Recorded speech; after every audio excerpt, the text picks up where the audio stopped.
इसकी जीत हो गई, उसकी हार हो गई। नहीं नहीं, उसकी जीत हुई है, इसकी हार हुई है। पहले अच्छा हुआ था, नहीं नहीं अब अच्छा हुआ। पहले बुरा हुआ था, नहीं अब बुरा हुआ। ये क्या कर रहे हो शेखरू? इतने कंफ्यूज क्यों हो? अरे मैं अपने आप कंफ्यूज नहीं हो रहा बंदरू, कंफ्यूजन नेताओं ने कर दिया है। नेताओं ने? किस बारे में शेखू? कृषि कानूनों की वापसी के बारे में। मोदी जी ने जो ये तीनों कृषि कानून वापस लिए हैं, तो कोई कह रहा है हमारी जीत हो गई है, तो दूसरा कह रहा है नहीं जीत हमारी हुई है। जबकि मेरा मानना है कि ना तेरी ना मेरी, भैया ये देश की जीत हुई है, देश की। हमने 3 कृषि कानूनों को वापस लेने का, रिपील करने का निर्णय लिया है। किसानों की जीत है, पूरे भारत की जीत है। मोदी जी के मन की बात कोई नहीं जानता, बीजेपी वाले भी नहीं, वो तो बिल्कुल ही नहीं। ये बात एक बार फिर से साबित हो गई। तीनों कृषि कानूनों को वापस लेने का ऐलान करके उन्होंने ये दिखा दिया कि सिर्फ वही और वही अपने मन की बात जानते।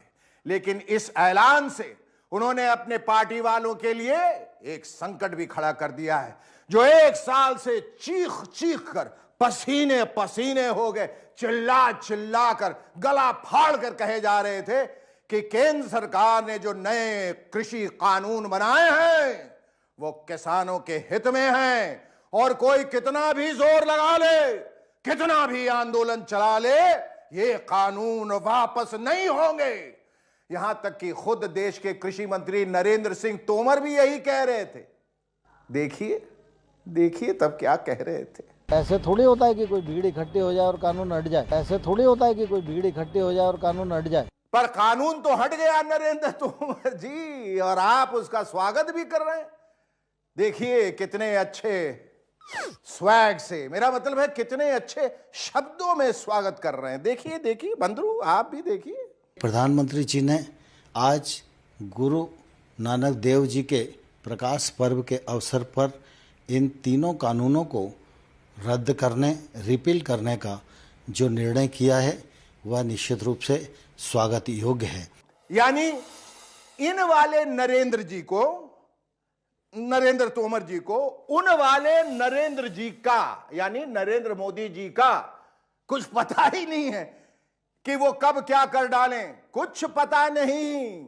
नरेंद्र तोमर जी को मालूम ही नहीं था कि नरेंद्र मोदी जी तपस्या कर रहे हैं, और इस तपस्या का परिणाम यह हुआ कि तीनों कृषि कानून तपस्या के अग्नि कुंड में स्वाहा स्वाहा स्वाहा। मैं आज देशवासियों से क्षमा मांगते हुए सच्चे मन से और पवित्र हृदय से कहना चाहता हूं कि शायद हमारी तपस्या में ही कोई कमी रही होगी, जिसके कारण दिए के प्रकाश जैसा सत्य कुछ किसान भाइयों को हम समझा नहीं पाए। देखा, हाँ? मोदी जी तो इधर किसानों के लिए तपस्या कर रहे थे, और उधर बीजेपी के दूसरे नेता क्या कर रहे थे?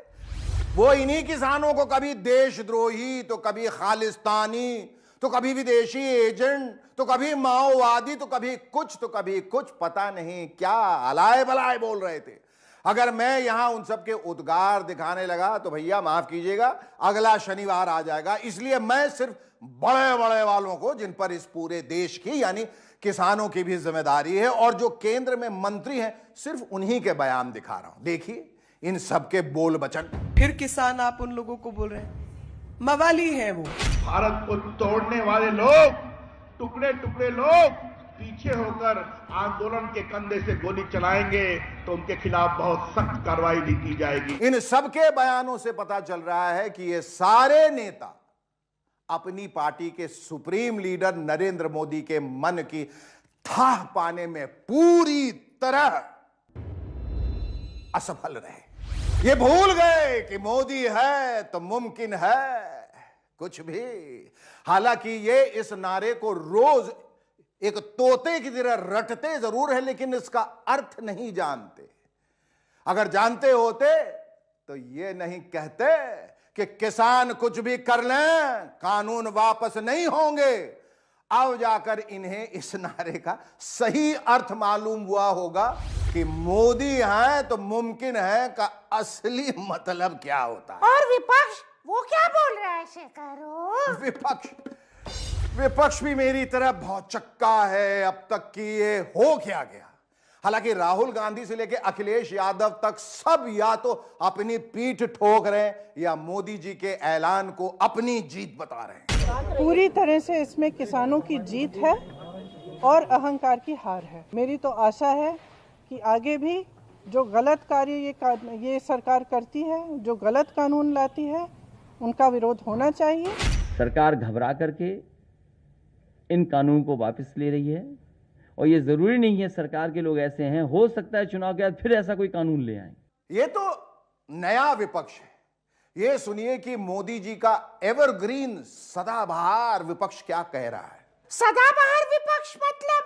अरे बुड़बक बकलोल लबड़ धो दो। सदाबहार विपक्ष मतलब लालू प्रसाद यादव।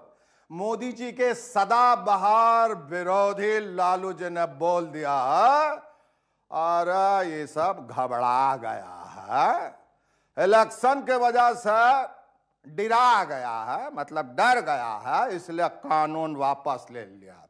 ये घबरा गए हैं। हार को देखते हुए इन्होंने आनंद फानन में इस तरह का घोषणा किया है।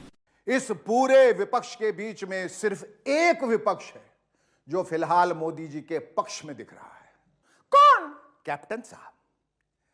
पंजाब के पूर्व मुख्यमंत्री कैप्टन अमरिंदर सिंह ने कानून वापस लेने पर मोदी जी को धन्यवाद दिया है और साथ ही बीजेपी के साथ मिलकर चुनाव लड़ने की इच्छा भी जताई। कैप्टन साहब ने कहा है कि उनकी नई नवेली पार्टी का बीजेपी के साथ गठबंधन हो सकता है। यानी कैप्टन साहब कैप्टन कूल और कैप्टन स्मार्ट दोनों हैं, इन दूसरे विपक्षियों की तरह नादान नहीं हैं। नादान कैसे? नादान इसलिए क्योंकि वो सब मात्र राजनीति करते हैं। और मोदी जी क्या करते हैं शेखरू? मोदी जी राजनीति कम और तपस्या ज्यादा करते हैं। और ये तो हम सब जानते ही हैं कि तपस्या लंबी होती है। जैसे किसान 1 साल से आंदोलन कर रहे थे, ठीक वैसे ही मोदी जी भी 1 साल से तपस्या कर रहे थे। बहुत कम लोग जानते हैं कि तपस्या से क्या होता है। क्या होता है तपस्या से शेखरू? अबे घोंचू, तपस्या से दिव्य दृष्टि मिलती है। कुछ विरोधी दल वाले कह रहे हैं और ट्वीट भी कर रहे हैं कि उत्तर प्रदेश, पंजाब और उत्तराखंड जैसे राज्यों के चुनाव में इस किसान आंदोलन की वजह से बीजेपी को भारी नुकसान उठाना पड़ता, इसीलिए मोदी जी ने यह कानून वापस लेने का फैसला किया है। इन लोगों को मालूम नहीं है कि मोदी जी ने तपस्या से मिली दिव्य दृष्टि से यह देख लिया था कि आंदोलन लंबा खींचने से किसानों को नुकसान होता और देश को घाटा होता। इसलिए उन्होंने ये तीनों कानून वापस ले लिए। इसीलिए मोदी जी ने फिर कहा है कि वो हमेशा किसानों के हितों की बात करते हैं, हमेशा। उन्होंने कोशिश की कि कुछ किसानों को समझा सकें और जब नहीं समझा पाए तो कानून वापस ले लिए। किसानों के प्रति पूर्ण समर्पण भाव से,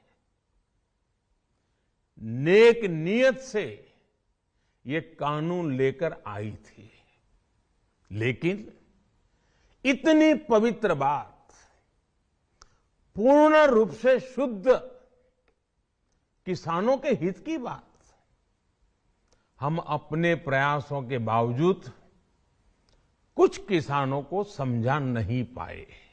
मोदी जी के इतना कहने और करने के बाद किसानों को भी खुशी खुशी अपना आंदोलन खत्म कर देना चाहिए था। हालांकि वो खुश हैं, खुशी से जलेबियां खा रहे हैं, डांस कर रहे हैं, लेकिन साथ में ये भी कह रहे हैं कि भैया हाँ, नहीं नहीं, आंदोलन तो जारी रहेगा। किसान नेता राकेश टिकैत कह रहे हैं कि हम कहीं नहीं जाएंगे, टिक के रहेंगे। अभी तो एमएसपी यानी मिनिमम सपोर्ट प्राइस जैसे कई मामले और भी हैं जिन पे सरकार से बात करनी है। कुछ किसान भी ये कह रहे हैं कि चलिए प्रधानमंत्री ने बड़ा दिल दिखाया, बहुत अच्छी बात है, तो अब तो आपकी बारी है ना बड़ा दिल दिखाने। हाँ, तो हम क्या मना कर रहे हैं? अभी एमएसपी पे सरकार का क्या रुख है, वो बैठ के टेबल पे बैठ के बातचीत होगी, उसके बाद ये सब चीजें डिसाइड होगी। लगे रहिए मुन्ना भाई, मेरा मतलब है राकेश भाई, वो इसलिए कि मोदी जी के मन की बात ऊपर वाला भी नहीं जानता, इसलिए क्या पता एमएसपी वाली मांग भी मोदी जी मान ले 5 राज्यों के विधानसभा चुनाव के ठीक पहले। मैं ये नहीं कह रहा कि ये सब बीजेपी के चुनावी फायदे के लिए होगा, ये सब तो महज इसलिए होगा क्योंकि मोदी हैं तो मुमकिन है कुछ भी है।